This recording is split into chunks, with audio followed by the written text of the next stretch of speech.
Hello, hello, welcome back. I'm with Karine Labrosse today, and we're diving into the theme of how space within and without aligns your life and your choices. Looking forward to dive deep again. Karine, how are you? Hi. Hi, I'm good. I'm good. Yourself? Amazing. Thanks. Yeah. It's always nice to have those conversations with you, and I'm sure people appreciate your knowledge and everything you bring to the table in regards to all the subjects that we share here. Today, yes, we are talking about space. So of course, the embodiment practice is about creating space within our body, but as within, so without, and as without, so within. Um, how do you see it impacting one in and another? So when we create space from within, and then when we create space in our life, how does it affect our choices and our alignments? Yeah. So space, I often say it's really at the basis of everything that I have. I think it's the only keyword that stayed since the last 15 years I've been repeating it. It's like the number one keyword because this is what I realized on my path, even before being on this official embodiment path when I was traveling younger. The number one ingredient was already space because I was going out for the need of space. I was going traveling for the need of space because what I was discovering in this space was my connection to God. It was my connection to the divine. It was giving me access to really an intimate connection to the current of life that obviously back then I did not have the vocabulary nor the understanding or really deep experience of, but I could totally feel there was a difference. So I was using space to access deeper clarity about what are my soul codes. And again, I did not have this vocabulary, but I was getting to know myself deeper. I was getting to feel my needs and my desires more. I was able to assess my life from different filters when I had this space. And I had more access to love. And Mm. this was for me the most important piece. I remember having all this space when I was traveling on my own, like no obligations, no grids or structures that I was on a daily basis with, just pure unknown. And I remember these moments of having my heart so expanded that from there I could actually love much deeper and in a much better way the people from back home, from my reality playground. And for me, I was like, this is how I want to live all the time. Why do I need to travel to access this love?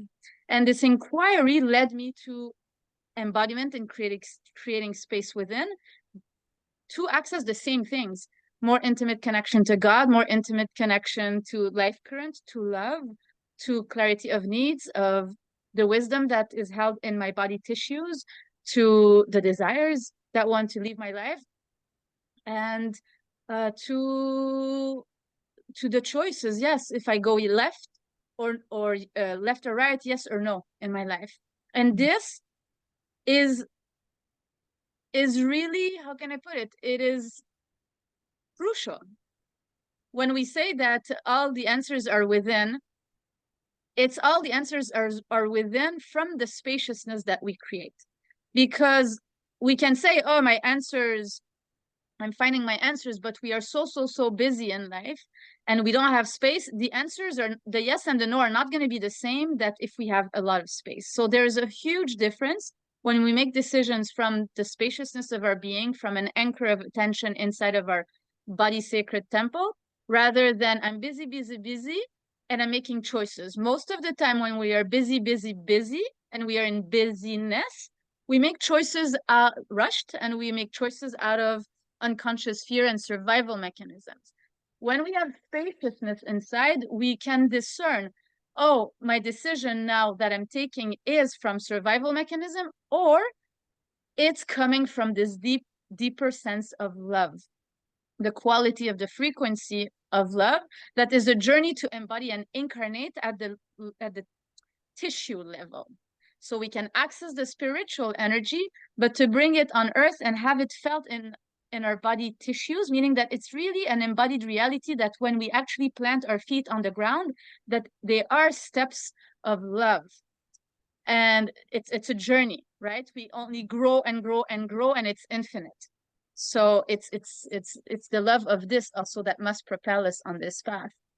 So that's what's coming right now. I know, like, within the question you have, there's many more answers, but I'll let you weave and we'll continue with the theme. Yeah, for sure. I remember when I started the embodiment practice, one of the things that was challenging for me was to actually be in peace with space, because I think that there's a lot of clutter, there's a lot of noise, and then at first it's kind of, what do I do with the space?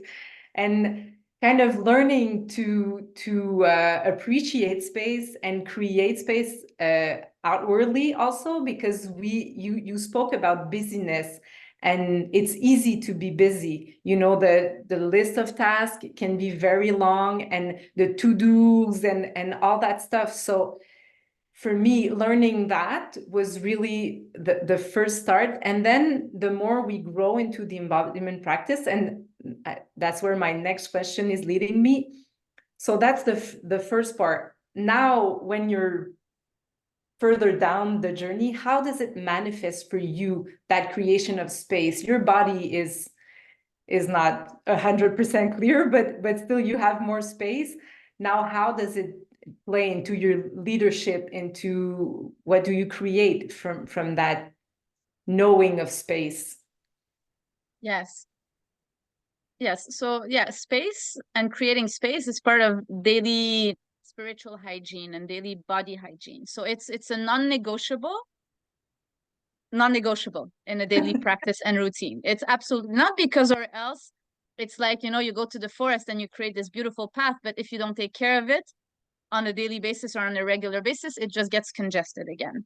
So it allows me, let's say where I am right now, without, you know, like, it's still a path, but where I am right now, it just goes a bit faster, because space is so much of a first intention in my life, that right away when something gets congested or toxic, my body will tell me, and it will guide me into a deep exploration. And it does not need to take like 5 hours per day. It can be a matter of like, Jen, come sit down, give me 10 minutes, clear, more space. This, the power is, this is really the power of the yes and the no, because living on unknown territories and being in a creative mode a lot, we get really placed and positioned in life in a lot of situations that sometimes we don't actually expect. And our playground gets created in a way sometimes that was not yes, planned. Most of the time it's not necessarily planned. If we tap deeper in the spaciousness and we really pay attention, we would be realizing that this was already happening, right? I was just telling you now before coming on the call that what I'm seeing happening in my life right now, I had visions of this when I was really, really young, really, really young. And it manifested in different chapters in my life. And now it's like a new cycle of this chapter, without naming specifically what the theme is about. And the only reason why this has the space to come in to place right now and act in 3D, it's because there's a deep surrender. There's a deep surrender to the divine through the spaciousness of my body. So it gives the space in life for this to come in and align my life. Because I'm going to be honest, for the last 10 to 15 years, I was controlling this aspect of my life. Even it was still present, but I was controlling it. And I was not so exposed with it. But there are some body symptoms that appeared in the last 5 months that were clearly telling me, hey, you're getting sick if you continue doing this. This is part of your design. This is part of your soul codes. This is part of what you're here to bring as gifts, right? It's part of your design. Therefore, if you repress them, you get sick. It's just as simple as this, right?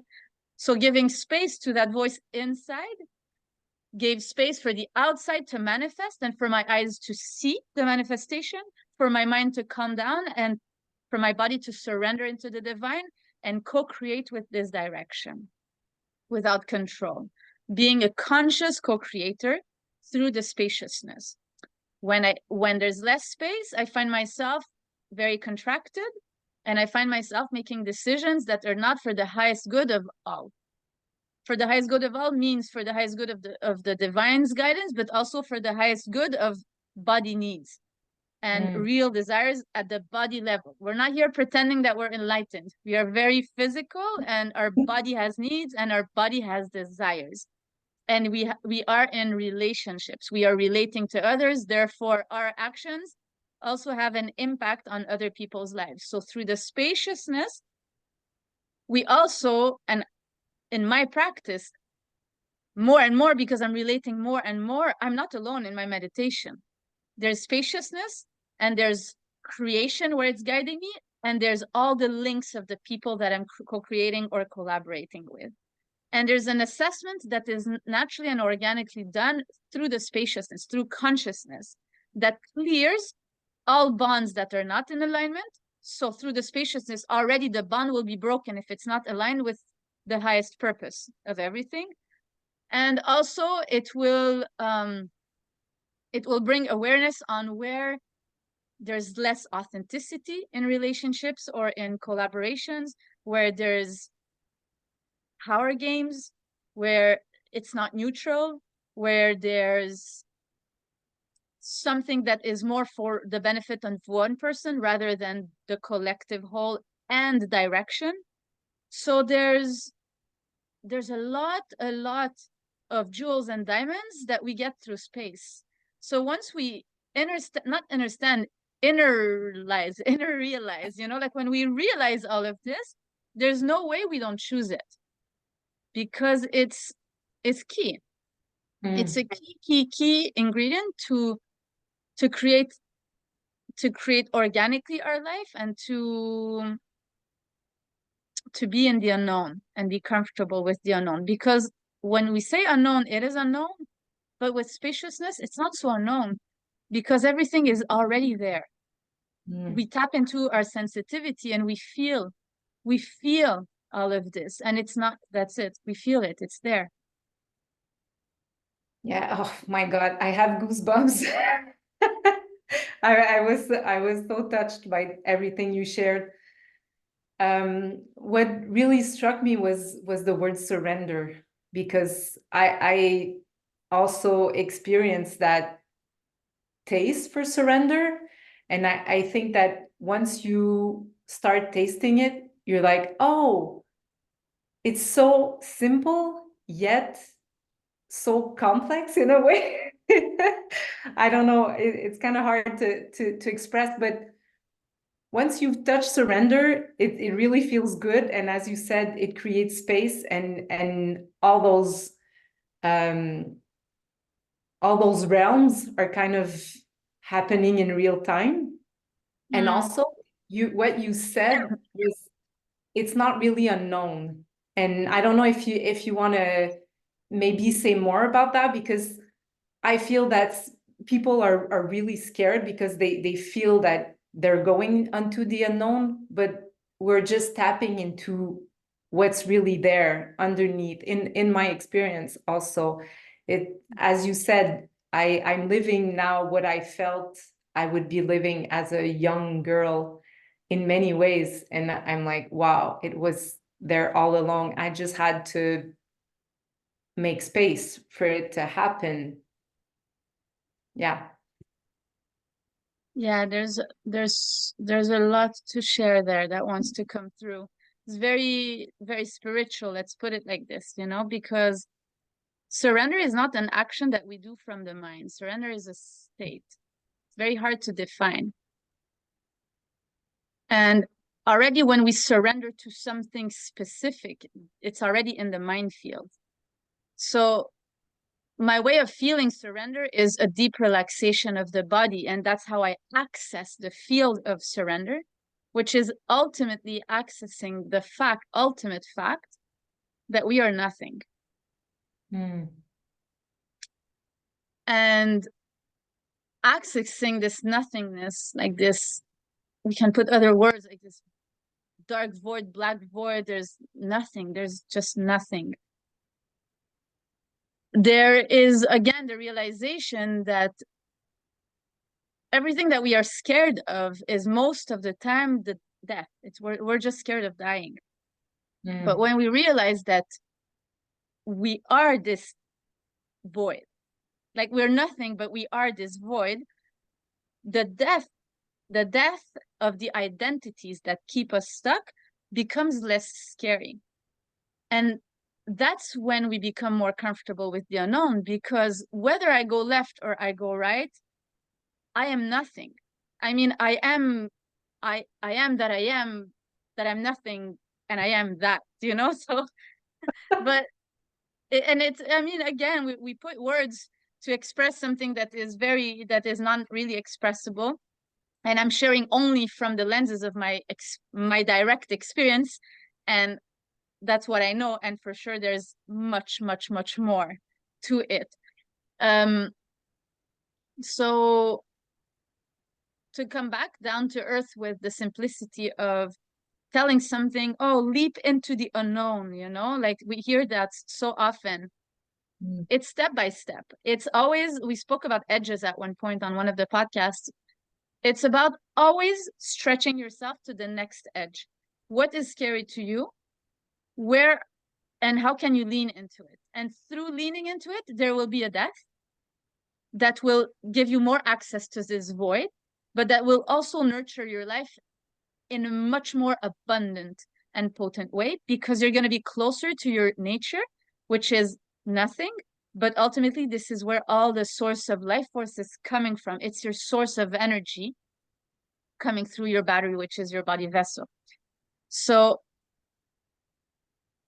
we're going a bit deeper here, but the invitation here for everybody, for anybody who's listening, is to, if you're attracted by such a path, is to leap every day into something that scares you. And again, it sounds cliche because we do hear some stuff like this: leap every day into something that scares you, leap into the unknown. But there is truth in this.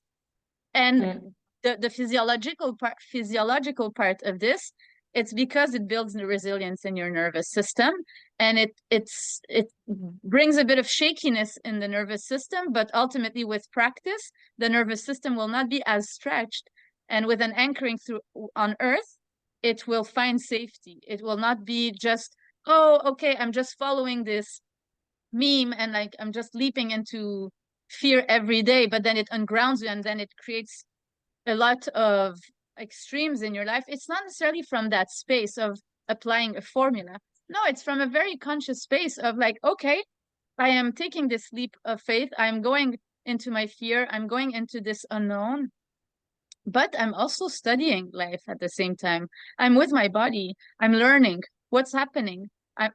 I'm learning about my nervous system. I'm learning how my body functions.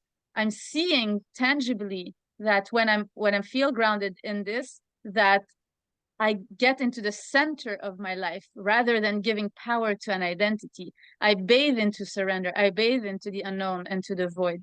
And life starts being led from there, which is what we refer to as soul embodiment. Soul embodiment refers to that. It's how can we operate life from the center of it all, where we are all these identities in form, but we are absolutely none of them, because we are feeding these identities from the center life force that circulates from us. It also helps us accelerate. Spaciousness helps us accelerate our path. We can go much faster in not identifying, but using these identities as part of what's required to build faster the new paradigms that are here to be brought on earth, and that we see since we are children. We have been called, since we are born, we know that this is calling us, but we're not owning up, you know, we're not listening. Yeah. This is where the practice comes into place, because it's a training. Yeah. As you said, it's an everyday practice for you. And as for myself, it's the same. It's regrounding all the time. It's not a one-shot deal. It's a journey. It really is a journey, and learning to create that space bit by bit, and calming down and creating more, and coming back to yourself, and all that. So my invitation, as usual, is if people are interested in what we're discussing and would like to join, we have all a lot of options. I don't know if you want to go into that, or Yeah, yeah. As usual, it's either the group membership that really trains your body to enter into these zones, or private mentorship with me. But insisting on the training, because we're like speaking about the spaciousness.